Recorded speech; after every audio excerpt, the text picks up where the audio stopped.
akhir dari sidang pra-peradilan. Apakah nanti akan ada pra-peradilan yang lain, kita nggak tahu.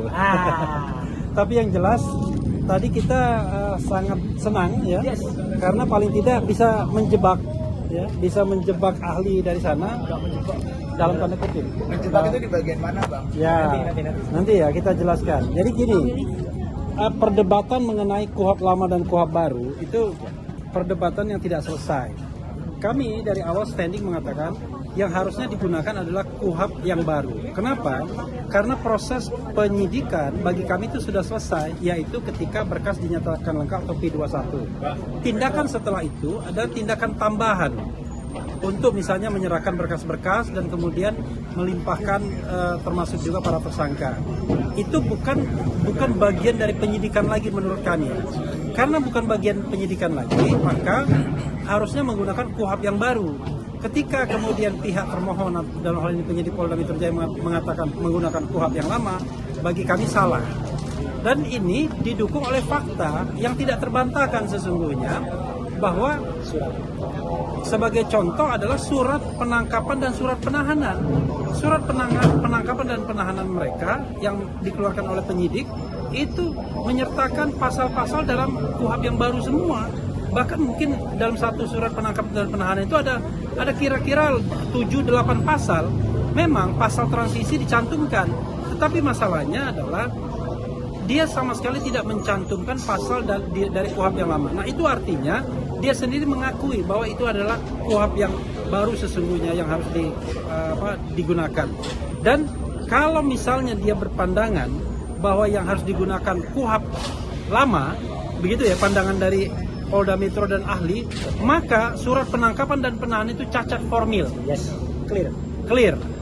Cacat formil. Jadi menurut saya majelis hakim harus mempertimbangkan ini, seperti maju kena mundur kena. Menggunakan KUHP baru mereka harusnya kalah, menggunakan KUHP lama mereka harusnya kalah juga. Ya, itu yang paling penting. Dan tambahan fakta lagi adalah ketika pra-peradilan ini dilaksanakan, sudah terjadi pelimpahan berkas perkara pokok sesungguhnya. Kalau dalam rezim KUHP yang lama, itu perkara pra-peradilannya berhenti. Ini buktinya tidak, jalan terus.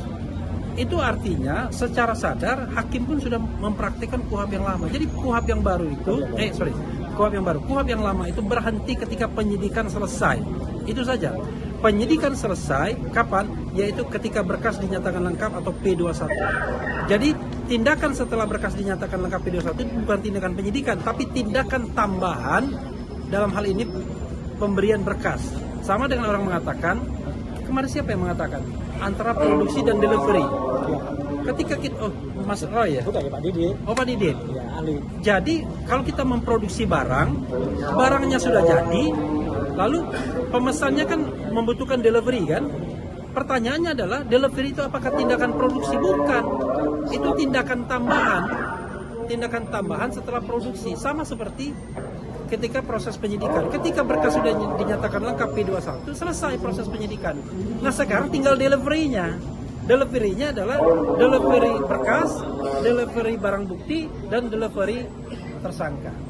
Karena itu menurut saya ini telak ya. Mudah-mudahan hakim menangkap ini secara clear, karena kita lihat hakimnya sangat mengerti, sangat pandai, dan bisa mengkonstruksikan kasus dengan baik. Itu yang ingin saya tambahkan.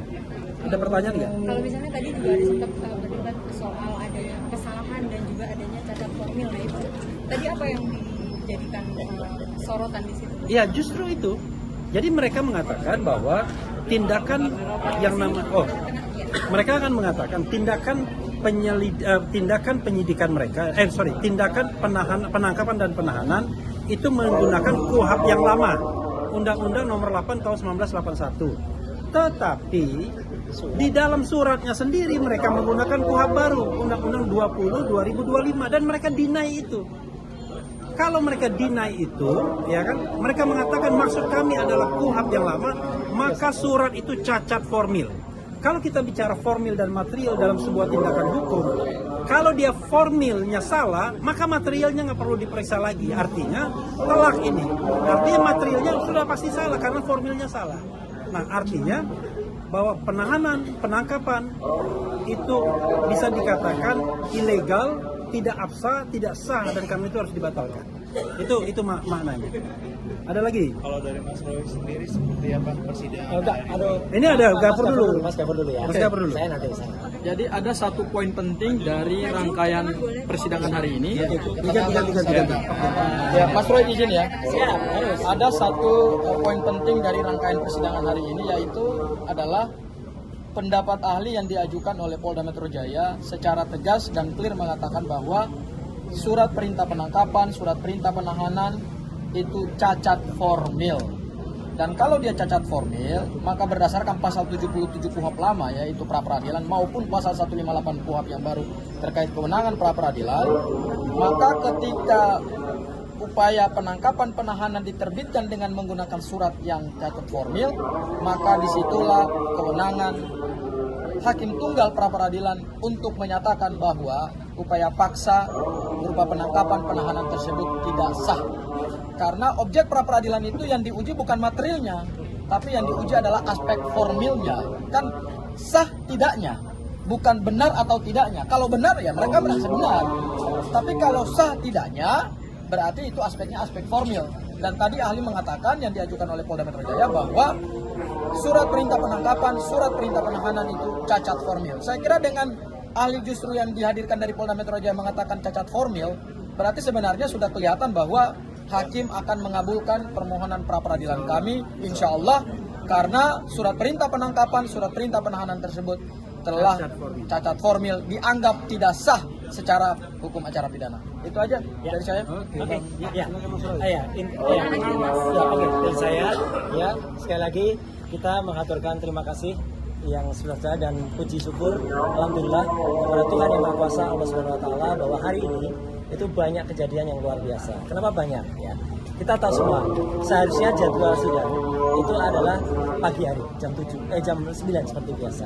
Tapi karena kemarin diputuskan karena ada sidang yang lain, termasuk juga ternyata ruangan tadi juga dipakai, ada kasus yang sangat heboh, kasus yang terjadi di Kalibata dengan korban dari teman-teman dari Mata Elang tadi dengan alhamdulillah polisi tadi cukup ramai.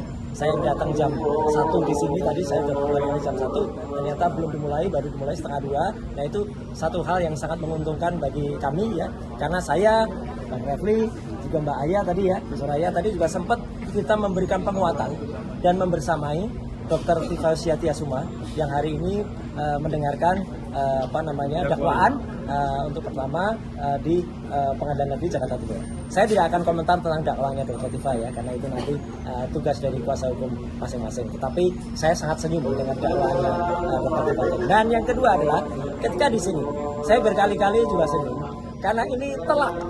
Sebenarnya ini telak ya. Karena harusnya seorang ahli itu dihadirkan, tentu ahli itu tidak akan bisa 100% objektif. Pasti dia berkepentingan terhadap siapa yang mengundang. Dan ternyata ahli tadi, ya Pak Aristo Pangaribuan, itu ternyata justru sangat menguntungkan pihak kami. Ya, karena menyatakan bahwa surat itu meskipun tadi mencoba dihaluskan, itu salah ketik. Ya, nggak bisa salah ketik. Salah ketik ya cacat formil namakan. Kalau formilnya sudah salah, pasti belakangnya juga salah. Dan itu benar sekali. Tidak hanya pencantuman KUHP baru di dalam surat, tapi juga ada pencantuman kalimat tentang pemeriksaan 1 kali 24 jam. Dan itu tidak terjadi, tidak ada. Berarti itu bisa dimasukkan juga oleh teman-teman lawyer, baik Mas Refli, Mas Gafur, Mbak Aya, dan juga nanti teman-teman yang lain, dan Pak Yasena juga. Itu ada suatu keterangan palsu atau sikap palsu lah, pokoknya itu. Ya. Dan yang jelas, global dari itu semua, sebenarnya tadi coba ditanyakan oleh Mas Refli dan juga Mas Gafur. Sidang pra-peradilan ini berjalan dan menunda pokok perkara aslinya. Pokok perkara utamanya, kalau dia tertunda, itu berarti menggunakan KUHP baru. Kalau menggunakan KUHP lama, pra-peradilan lah yang kemudian disuruh ditabrak berhenti, langsung jalan. Nah ini jelas.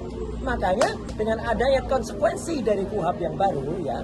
Nah saya kemudian menyatakan sekali lagi terima kasih ya, teman-teman bisa menilai sendiri ya.